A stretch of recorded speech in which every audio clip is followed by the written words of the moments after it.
Welcome back to NTV at 1, where we have been unpacking matters regarding the U.S. election. And based on that, let's have a look at the key components of the U.S.-Kenya bilateral relations and trade volumes, just to look at some key numbers which inform the trade between the two countries. In terms of trade balance, these numbers are looking at the average between the 2016 and 2019. That's the period of the Trump administration. So exports to the USA have been averaging about 47.5 billion shillings. Imports from the USA about 55.2 billion shillings, resulting in a trade deficit whereby we have about 7.7 billion shillings. So clearly the trade is in favor of the United States. We'll wait to see how this unfolds under the Biden administration. Crossing over to the next graphic, which will give us more insight. In terms of Kenya's exports to the United States, the bulk of them are normally apparel. There should be a legend here showing that, but unfortunately it's not there. Coming close to that, or rather a distant second, we have edible fruits and plants, which are normally about 11.8 billion shillings.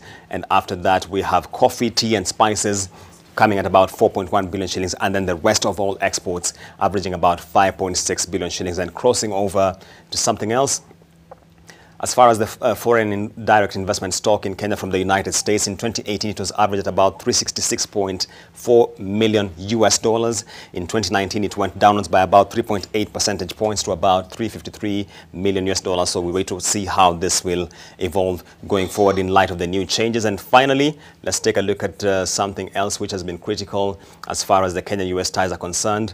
You'll remember that we're now pursuing the Kenya-US free trade area, and that is critical because it is the first in sub-Saharan Africa. So August 2018 was the first announcement by the two presidents, that is Trump and Uhuru Kenyatta, that there were intents of pursuing an FTA. And then on the 6th of February 2020, the two presidents made formal the announcement in Washington, D.C. The two countries were pursuing this. And then on August 17th, the negotiations towards the free trade area were formally launched. And of course, we had a whole ceremony outside the Harambee House at the footsteps there, where some of us were covering, just looking at the detail of that. And we'll be unpacking this a lot more in subsequent bulletins.